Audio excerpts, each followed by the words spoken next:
Some of you may know of it as the organization that represents the airline industry, but what maybe you might not know is that they also sell products to the aviation industry, such as air traffic data.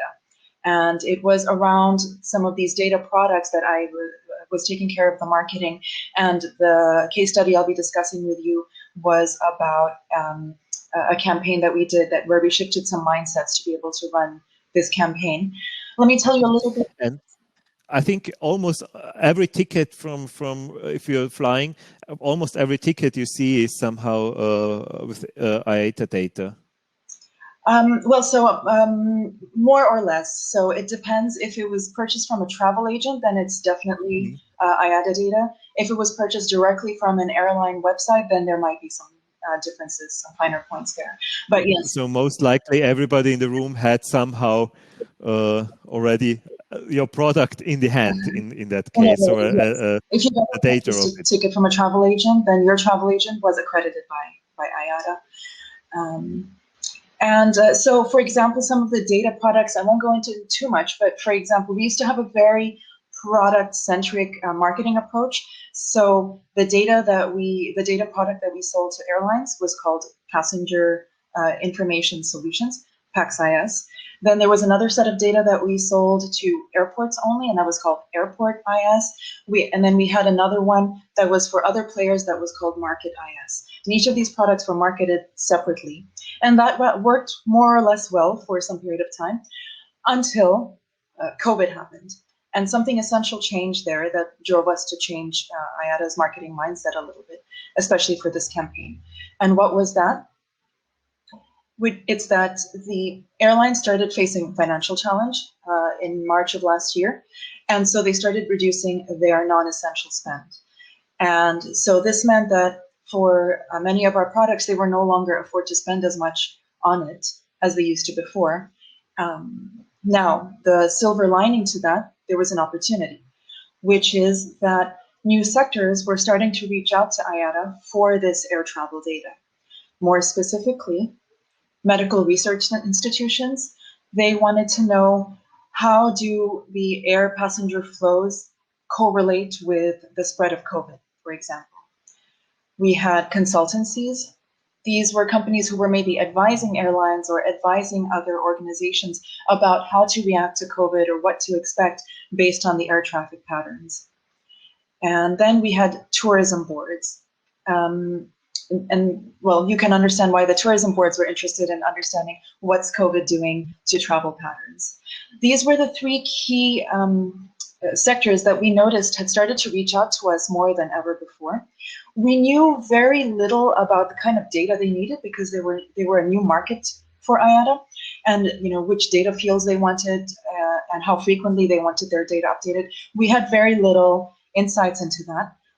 Not as much as we did for the airline industry, but the demand was clearly there. We were getting incoming requests, and the timing was urgent. So how did we capitalize on this? So the way we did this was basically because we said that these industries, these sectors don't really know our product brands. They maybe know IATA as a brand. So all of our marketing campaigns, I'm just going to block this for a minute. All of our marketing campaigns need to put forward the IATA brand, not so much the product brand. This was very new culturally in the organization. So we had to have several product managers working together and with the sales team, getting together, having weekly calls about organizing the campaign structure, the assets, the branding, and then the sales follow-up methodology. And keeping in mind those three key audiences, medical research, consultancy, and tourism boards. There were probably other audiences, but we had to narrow it down based on the input from the incoming requests that we were getting.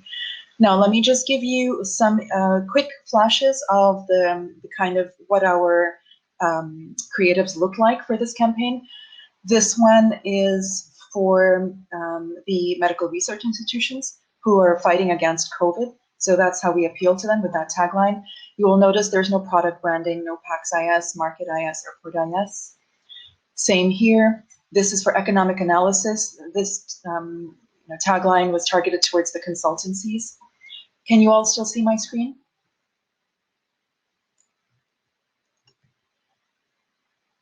Is everything okay?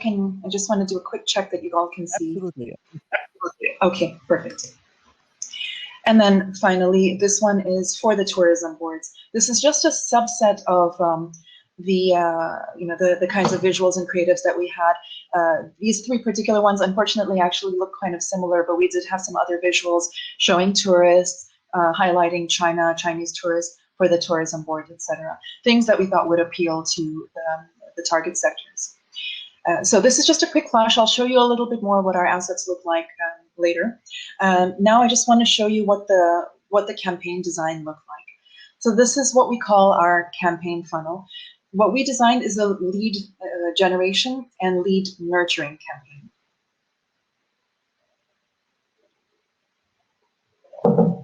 And so the idea was to generate leads using LinkedIn, Google, and direct mail. To drive those leads to a landing page. The landing page would have a lead generation form. So you'll see these items later. The landing page would basically show them the kind of a broad variety of data that IATA can supply, and would have a lead generation form if they wanted to learn more. Once they complete the lead generation form, they become a lead, and we go into lead nurturing, where they will then get waves of basically emails in our drip campaign containing further content, the downloadable content.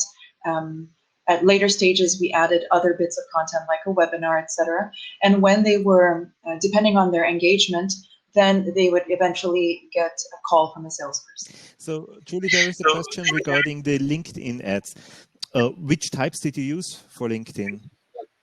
So I'll go into that a bit later, but really quickly, we started. It's okay. Well, we started off with sponsored content, and then what we did was, for those who engaged with that sponsored content, we created an audience, and we targeted some of them. We also kind of filtered by title, and some of the ones that were decision makers in the right target industries, we did in-mails, LinkedIn in-mails with them, with that audience. Great. So just to show you what we considered the lead generation part, and so up to the point where they're driven to our landing page, they complete the lead generation form, and then the lead nurturing, as I said. Now, to go over this plan a little bit, the arrows basically show everybody who sees these or interacts with these ads is driven to the landing page. From that point, they may choose to engage, in which case they move to the lead generation form. They've completed that, or they may just bounce. And so that's the red arrow, and we consider them as lost. There might have been some retargeting going on a little bit, maybe. Actually, later we added some retargeting using the Google retargeting. So we did kind of, because of the urgency of this campaign, we were kind of adding bits and pieces as we went. So, for example, the webinar was not originally part of the campaign. There were several pieces of downloadable content that we kind of created on the fly based on how people were reacting, what they were looking at on the landing page, etc. So this was kind of created on the fly, which was also new for us, because in IATA, typically, culturally, it was very much about planning things and then just hitting the go button. Also, this this feedback loop here is because for the webinar, we also had another separate source of leads coming in from some of our other product teams. And if they weren't already part of this nurturing campaign, then they would get fed into the nurturing campaign. We would send them an email post-webinar, driving them to the landing page and calling on them to complete the lead generation form if they're interested in any of the other data we're offering. So any questions or comments at this point? So far, I think the one question you answered already. So I would say let's just move on. Okay, let's move on. So now I'm just going to show you some nice pictures of what our assets look like, or our creatives. So these are the ones you've already seen for LinkedIn sponsored content, and the in-mails look very similar. The visual included in the in-mails. Next, I'm going to show you so this is how the sponsored content looked. I don't know if you can read the text. That's all fine. The question regarding would be with the in-mails, how well did they work for you? This is a good question. I think we got a couple. So I think we sent the emails to about, I want to say 50-ish key decision makers, and I think we got responses from about 4 of them. So Okay. yeah,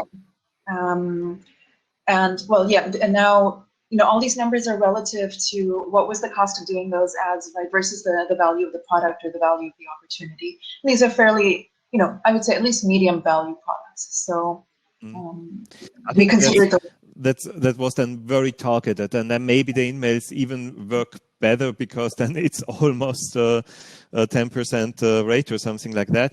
But maybe for those who are in the chat right now, are you using emails as a campaign in LinkedIn, and are they working for you? Because I have heard several times in our Advertera sessions, that emails are really, really tricky. That very often people might click the first time, then you start a conversation, but you can't get a hold of the people then, and then you lose the conversation somehow in LinkedIn. Mark has a question. Maybe you can join us on stage if you like, Mark. Just join us on stage and ask your question. Otherwise, of course, I can read it for you as well. But it's always nice to see faces. So checking out that. I don't see him sharing right now, so I just read it for you. What were some of your targeting criteria on the LinkedIn sponsored posts? So let me think back. I think let me think about it. Well, so we did it by industry, but LinkedIn's industry targeting is not very granular. And so I think we did it by groups that are followed. I think we had long lists of groups, sort of tourism industry groups, etc. We targeted by that, and within that we targeted by title or seniority level. Sometimes, let's see. Yeah, I think that's basically the general answer. One tip I think for targeting is always what works quite well is the size of the organization. Because if you remove those small organizations, then you can remove many of the freelancers who might have somehow kind of similar role names than the managers in large size organizations. If you target by the size of the organization. Absolutely. Any other questions? No, I think we are fine so far. Okay. Great. So I'm going to show, so on the right, we had the Google ads. They're not super attractive, but ironically, the Google ads actually worked out the best for us. And we started off doing just Google search ads. So this is one ad for each of the 3 sectors we're targeting. So this one is the medical research institutions, universities, etc. The epidemiologists, for example. This one was the consultancies. And this one was the tourism boards. Now, you will notice that here we do have the Market IS brand, and that was because we did need to kind of commit to one URL for the Google ad. And Market IS was the product that was the most relevant. However, once the lead or let's say the prospect engaged, we would kind of qualify them and have a discussion with them and maybe redirect them towards other products, or actually even kind of create a custom product for them based on their requirements. Okay, so now this is just an example of the kinds of emails. In the drip campaign, there were a number of emails sent out. It's just a quick example. I don't expect you to be able to read the text there, but just to kind of give you an idea. If there's no questions, I'll move on. Next, I'm going to show you the landing page. And this landing page is actually still up on the web. It's still live, so you can check it out later if you're curious. This is, so this was the landing page where we were driving all audiences. Now, you could make the argument that each audience should be driven to a different landing page. It makes it more targeted, etc. But one challenge we were facing is we had so little market intelligence about these new sectors that we chose to kind of drive them all to one. And then this page offered several bits of data, several reports and graphs that we had a hypothesis would appeal to, each graph would appeal to a different audience. So this is the second half, the lower half of the page. And this shows 2 more graphs, which are attached to some reports behind it. And earlier, we would make the reports, the data behind these graphs available ungated, and thinking that it would drive more interest. And then once they have that data, they may or may not choose to complete the lead generation form. We found that the number of leads we were generating was quite low.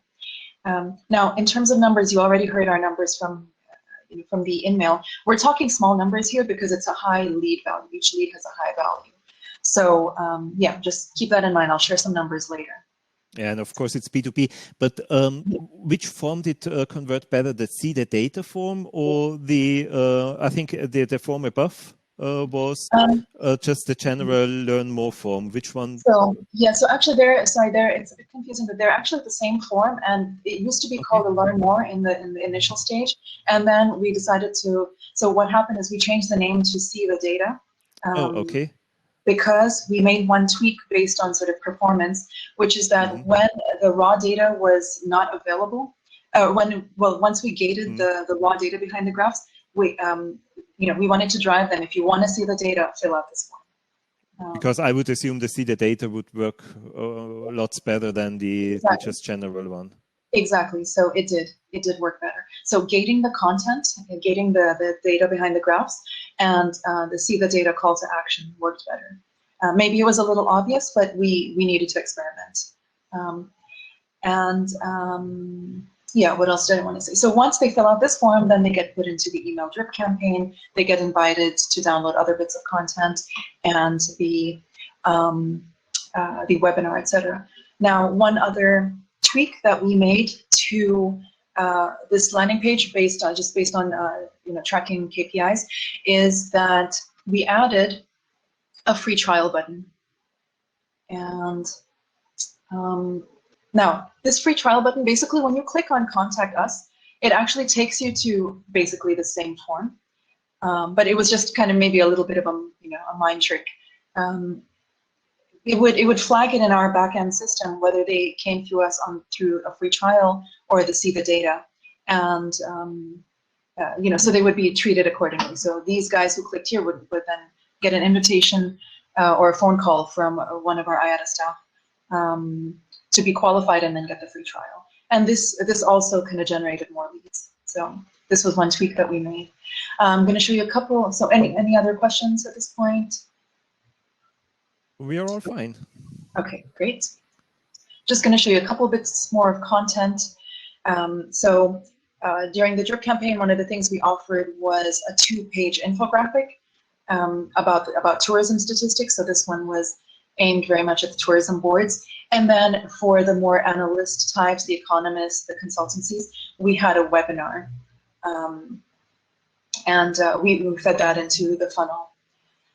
So yeah, just to give you a brief idea. Now that's kind of what the campaign looked like. To go into the results a little bit. Maria has a question if the free trial then had more clicks on that one. So I don't remember if it had more clicks, but it definitely got clicks that we were presumably not getting in the beginning. After basically the free trial and gating the content, we basically almost tripled the number of leads that we got. So it's hard to isolate which one worked, but we strongly believe gating the content and the free trial call to action both together work. Well, and I think in B2B, it's so tough also to have an A/B testing or something like that on that, because you just don't have the broad group of people doing it. Yes. Which leads to less numbers for an A/B testing. Right. Yeah. We can't really make statistically significant, learn any lessons from that. It's true. The big advantage for all those in the room who are B2C. Absolutely. So you're looking at some of our, the results of our funnel here. So our impressions from all the Google ads, both the display and the search. The LinkedIn, which is mostly the sponsored content and a little bit of the InMail, and then the email. So the impressions from the social media digital was 130K. The emails was about 18.5K by the end of it. So that's everybody from the webinars, everything, all sort of phases of the campaign. Unique landing page views was 6,000, which is relatively good. Again, given that we're in a B2B environment, at least for compared to our previous KPIs. And then the number of leads that it generated, we had 124. Our target had been to get to over 100. So in that sense, the campaign did meet and exceed its targets, but it did take sort of 4 phases of tweaks to get there. This is what I was saying earlier. The leads grew after we gated the content. The downloadable data files also drove engagement. So we could see that there were some pretty analytical people who wanted to see raw data. And then we have an average cost per lead. And this is a question that I'm going to pose to the audience at the end. What do you think of our cost per lead? We did some kind of average cost per lead across our total marketing campaign, and it's about $80 per lead. So I'll be interested to hear afterwards what your experiences are on that. Of course, it makes a huge difference, what kind of product we're talking about, but I'll be happy to discuss. And then finally, I'll just close on a lead analysis that we did at the end of the campaign, where we kind of categorized it by lead quality and how much of, low quality, medium, and high quality. And our criteria for quality was, are they the right industry? Are they, so for example, the universities, if it was a professor or a research department reaching out to us, it was probably a higher quality lead. If it's a student who's reaching out for some data for their thesis, then they're probably better suited for some of the other economic analysis that IATA issues for free. And so we would consider them as probably low quality or medium quality because they don't have that ability to pay. Another level we categorized it by was whether they have an addressable need or a non-addressable need. What we mean by that is sometimes one of these leads would say, I want to understand what happened with domestic traffic in Russia from in these dates, and IATA's data tends to be mostly international. So that would be one example. If they have a need that's valid, but it's not necessarily addressable, especially given the value of our products. I don't think so. And then finally, the text gets very small here. We did a little bit of follow-up of were they contacted, not contacted, did they respond, and then and if they didn't respond, they were considered lost. So there was one question from Roberta, is how many people attended the webinar? Let me try to remember. I think the webinar, so actually this is a good question. I do have a slide that I wasn't going to show. So let me just, so I can actually stop sharing now. That was the end of my presentation, and I can get you your answers. Give me just 1 second. So the webinar.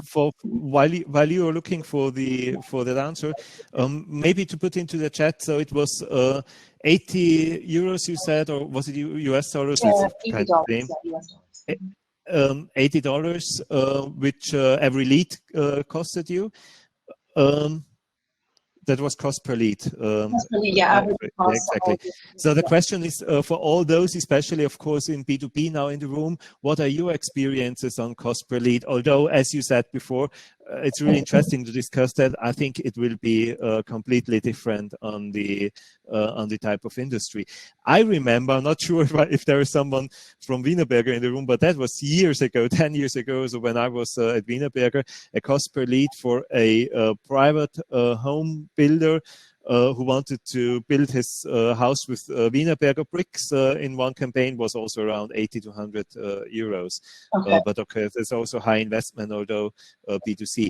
But however, that would be really interesting to know. And then, so one question is how many people attended the webinar? Another one is how much revenue did you generate via the 124 leads? Okay, I'm going to answer the question about the webinar. So we had 1,039 people sign up for the webinar, of which 577 attended. So about 58%, something like 56%. Yeah, which by IATA standards was we considered relatively good because we were, it was higher than the IATA average for webinars.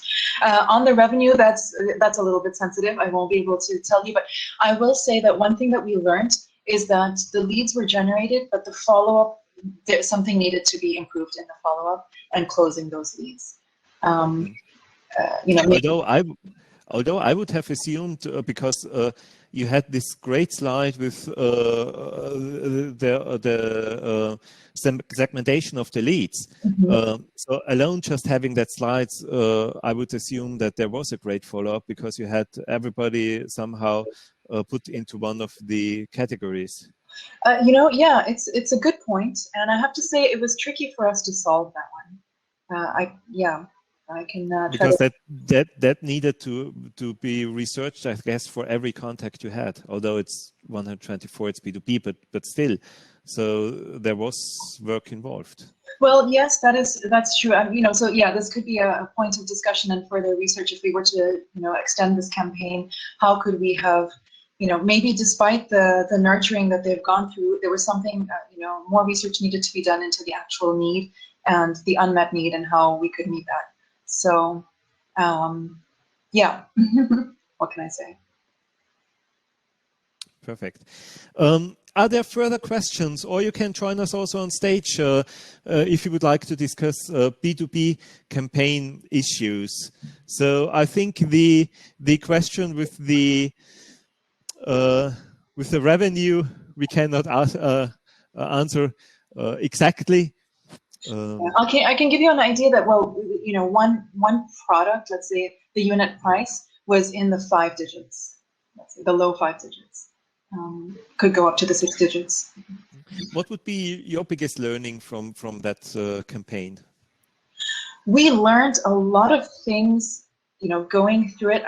I guess, yeah, if there was maybe one thing that I would have done differently is make a bigger effort to understand the specific needs of, even once we had kind of segmented it into those 3 sectors, is really try to make sure we develop a concrete picture of the customer, the persona maybe.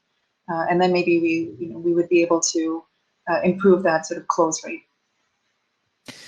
What would be interesting for me to know is also for everybody in the chat, and please join us on stage or just put into the chat, is does it really make sense to invest money into LinkedIn ads? I'm not so sure, I have to say. Of course, we are doing it as well. Or sometimes thinking of it for the conference here, for example. But LinkedIn, the content, the organic content on LinkedIn is working so well recently, and everything which is paid on LinkedIn is just so incredibly expensive, in my opinion. I'm not sure if you have the same experience. Well, so at IATA, it was a little bit tricky. The teams that handled organic versus paid content were not as integrated as they should be, but otherwise, in a regular company where both of those are better integrated, I would totally agree with you. Obviously, organic content comes with a certain reputation, certain goodwill, right? That paid content cannot achieve. Yeah, I would not agree on other platforms like, well, of course, in Google, it's so different. And Google, I don't know if well, everybody always needs more money. My feeling is just like the ads overtaking the first page on Google right now. It's like the ads are so well integrated that people sometimes, I think, don't see anymore if it's an ad or if it's an organic search result. And there are so many ads on Google on the first page. It's for a search result. It's really, so you need to do it there. But it's also a different pricing. But for LinkedIn, that's just our experience. And Roberta is writing that I agree. So, but join us on stage if you want, and we can, of course, further discuss that topic. Did you have any retargeting in the campaign as well? So, only some Google retargeting. And I have to admit, I don't really remember specifically. As I said earlier, the Google, Google was our most successful channel. But I think it was more the Google search and display ads. Well, more the Google search, because there were people out there looking for this data and they didn't necessarily know the IATA brand. So, that's what was bringing us the most interested. One question which came up here is, I guess journalists at this time were looking also a lot for this data. How did you make sure to bring them to the comms part, or that they don't use those? That's a good point. Well, that was probably actually a lot of what would be our non-addressable, audience in the leads analysis that I had shown earlier. I think I'm trying to remember if we had, well, if there was an individual sales sort of engagement with that person, then it would, that would be communicated to them at that point. But otherwise, I have to say we didn't actively sort of, do something with those guys. Perfect. So I think I have asked all the questions which were in the chat. If I missed a question, now is the time. Sometimes I said it already several times. I think I'm not so good in multitasking. Sometimes I miss one question. If I did, then now is the time to put that into the chat, or also, of course, also join us on stage and ask your question. But it's a really highly interesting case study, and it's always interesting to see B2B case studies because we a little bit more rare have the B2B case studies. Of course, B2C is always so fancy and glossy, but B2B is highly interesting always to see. Yes, I see the question. Yeah, are you planning to create any product line based on all these learnings? So yes, that's a great question. And actually, one of the kind of mindset shifts that we did already at the beginning of the campaign was these new sectors didn't actually fit any of the existing products that we had. And so we kind of actually saw our data product as a data lake. And we could issue sort of ad hoc reports and files depending on the need of the individual lead. And so we were doing that. That meant lower value maybe sometimes for the ad hoc reports compared to like a live product feed that we would do for an airline. But yeah, so we definitely started doing that. And then, I remember that it also kind of started some discussions in other departments about working together, maybe putting together a page on the IATA website for those audiences that just talk about our data rather than individual existing products. So yeah, absolutely. That's one kind of long-term effect this had. And it's such a tough industry for these times. Thank you, and thank you for the question. So I would say now I think we have all the questions, and it's sharp on time. That's perfect. Thank you so much, Julie, for sharing that. I just want to remind you of this next upcoming session. That's the Fireside Talk, Fighting Climate Change. I think a highly relevant topic. And with that discussion, so that's a discussion. There is no presentation. That's a discussion with three people on stage, and Caroline is moderating the discussion. And I think that's highly relevant for us as well, because of course we are living now in the pandemic crisis, but there is another big crisis we all know, and that's the climate change or the climate heating, I think we should say. We learned yesterday in one of the sessions, we shouldn't say warming, because warming is such a positive word. It's, in fact, it's heating. And the question in this discussion will be, what can we do in our organizations, also with digital, to somehow be part of solving that problem. So join us. It's the lunch and learn session as well. So it's without a presentation. It's really open discussions, but with 3 people on the stage. So join us for that at noon, at 12 noon, so in half an hour. Thank you so much. Thank you so much, Julie, for sharing. Thank you so much, everybody, for joining, and see you in half an hour. And of course, always a few minutes before we have the next session, use the networking to get in touch with others at the conference. I think that's a great thing also of this Hopin tool, this blind dating feature. So maybe now everybody can just click on networking and meet someone else at the conference. But then see you later at the next session. Thank you so much. Bye.